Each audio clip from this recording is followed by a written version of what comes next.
नापासर में श्रीमद् भागवत कथा के अंतिम सप्तम दिन कृष्ण सुदामा प्रसंग पर उमड़ा श्रद्धा का सैलाब। नापासर कस्बे के हरिरामपुरा मोहल्ले में चल रहे 7 दिवसीय श्रीमद् भागवत कथा के सप्तम दिवस पर शनिवार को कृष्ण सुदामा चरित्र प्रसंग श्रद्धा व उल्लास के साथ मनाया गया। कथावाचक श्याम सुंदर शास्त्री ने जैसे ही भगवान श्री कृष्ण और सुदामा के मिलन प्रसंग का वाचन किया, पंडाल नंद के आनंद भयो के जयकारों से गूंज उठा। श्रद्धालुओं ने भजन कीर्तन करते हुए तालियों के साथ आनंद लिया और वातावरण भक्तिमय बन गया। कृष्ण जन्म प्रसंग के दौरान महिलाओं ने नृत्य गान कर खुशियां मनाई, एक दूसरे को बधाइयां दी और प्रसाद वितरित किया गया। इस दौरान कथा स्थल को आकर्षक ढंग से सजाया गया।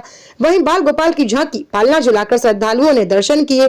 आज कथा के समापन पर मोहल्ले के लोगों ने महाआरती कर पुण्य के भागीदार बने।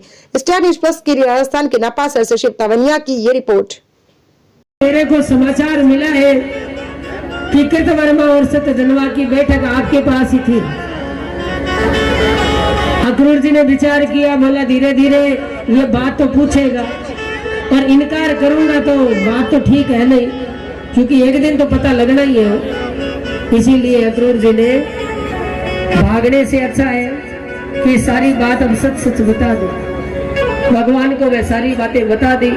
भगवान बोले कोई बात नहीं है मामा जी, मेरे को तो मणि केवल एक बार सबको दिखानी है, बाद में मणि मैं आपको वापस दे दूंगा। मेरे को मणि की जरूरत नहीं है, मैं तो इसे कलंक से मुक्त होना चाहता हूँ। तो अक्रूर जी बोले ठीक है, मैं कल लेकर के आया हूँ। सब भरी सभा के अंदर अपने बड़े भाई बलराम के समक्ष भगवान कृष्ण ने महाराज अक्रूर जी को बुलाया। अक्रूर मामा आए मणि को लेकर के और सबको दिखाया। भगवान ने वो मणि अक्रूर मामा को वापस लौटाई। बोला कृत वर्मा और सत्य जनवा यही रख करके भाग गए थे, मणि मेरे पास है। भगवान बोले ये देखो मामा जी के पास मिली है और मैं ये मणि मामा जी को वापस दे रहा हूं। तो देखो इस मणि से महाराज आज भगवान इस कलंक से मुक्त हुए हैं। भगवान की जय जयकार न होने लगी। सदा सदा के लिए मिट जाता है, धुल जाता है। बोलिए आनंद कंद भगवान की। तो इस प्रकार से भगवान ने अन्य जो विवाह किए हैं वो भगवान के काल नंदी के साथ भी हुआ है और भगवान का विवाह मित्र वृंदा के साथ में भी हुआ है और भगवान का विवाह लक्ष्मणा के साथ भी हुआ है। भगवान का विवाह सत्या के साथ भी हुआ है। भगवान के 8 रानियां हैं और महाराज 16,000 और भगवान ने विवाह किए। सारे विवाह किए कितने थे भगवान ने? 16,100 और 8 विवाह। 8 पटरानियां हैं और 16,100 रानियां हैं। सारा विवाह भगवान ने इतना किया है, 16,108। ये 16,000 जो राजकुमारियां है ना, ये भौमासुर की कैद में थी और ये भौमासुर जो है वो महाराज जहां भी जाता ना, जिस भी दिशा में वो धीरे धीरे महाराज रवाना होते हैं। पाँव में कुछ पहना हुआ नहीं है और पाँव में कांटे ही कांटे गड़ रहे हैं, कांटे ही कांटे गड़ रहे हैं और कांटे गड़ रहे हैं तो खून आ रहा है, पाँव में खून दे रहा है। सुधा मुझे महाराज देते देते महाराज थोड़ी दूर गए और वहां जाकर के और महाराज थके हारे थे। सुधा मुझे सो गए महाराज, नींद आ गई और भगवान आ तो रहा है पर सुदामा ऐसे कैसे पहुंचेगा, क्योंकि भगवान जान गए। हे गरुड़ तुम जाओ और जाकर के सुदामा को महाराज अपने पंखों पर बिठा करके लेके आओ। भगवान ने गरुड़ को भेजा है और गरुड़ जी महाराज जाते हैं। सुदामा थोड़ी दूर चला था, एक वृक्ष के नीचे सोया हुआ था और गरुड़ जी वहां पर पहुंचे। गरुड़ जी ने महाराज देखा तो सुदामा के महाराज धोती फटी हुई है और पाँव में बहुत सारे कांटे लगे जिनकी वजह से महाराज पांव से खून निकल रहा है, टप टप खून बह रहा है। ऐसी स्थिति देख करके गरुड़ जी महाराज विचार करने लगे, अरे ऐसी हालत है, ऐसी हालत में ये कहाँ पहुंचेंगे भगवान के पास।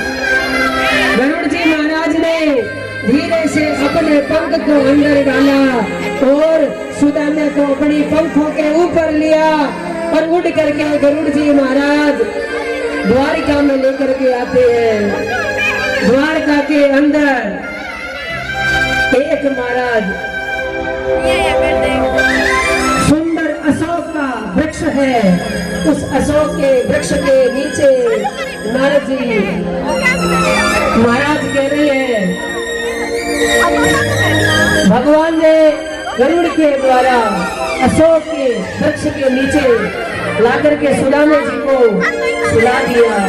सुदामा जी महाराज जब जगे तो सुदामा जी महाराज ने देखा, रे ये तो मैं तो जंगल में सोया था, गांव से निकल गया था और ये तो गांव आ गया और गांव में भी महाराज बड़े बड़े घर झोंक। महाराज देखिए,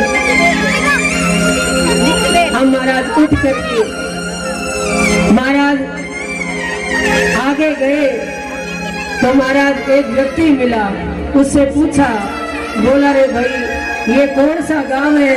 बोला ये गांव नहीं है। बोला तो? बोला ये है द्वारकापुरी। अरे द्वारकापुरी है? बोला हाँ। यहाँ मेरे मित्र कृष्ण का घर कौन सा है? बोला कृष्ण का? बोला हाँ।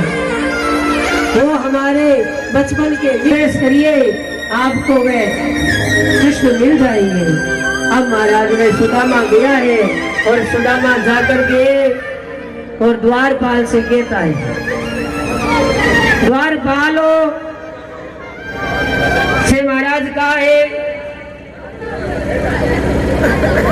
कि मैं मेरे मित्र से मिलना चाहता हूँ। द्वारपाल भी देखो भगवान के ऐसे हैं जिन्होंने सुदामा जी महाराज को प्रणाम किया है। द्वारपाल भी ऐसे है भगवान के जो सुदामा जी को प्रणाम किया है। भाई ये ब्राह्मण देवता आप जहाँ से आए हैं आपको हम प्रणाम करते हैं, पर यहाँ अंदर कहाँ जा रहे हैं आप?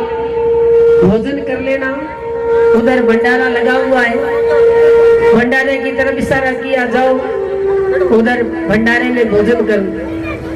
सुदामा कहने लगा, मुझे भोजन नहीं करना है, भोजन नहीं चाहिए, मैं कृष्ण से मिलना चाहता हूँ, एक समाचार मेरा दे दीजिए।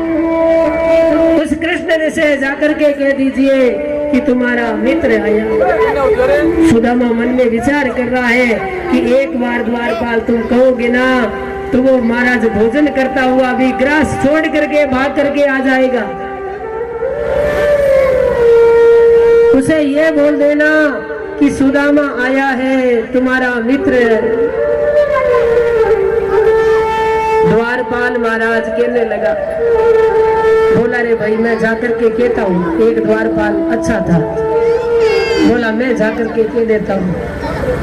एक द्वारपाल आता है और महाराज भगवान से समाचार देता है, बोला प्रभु एक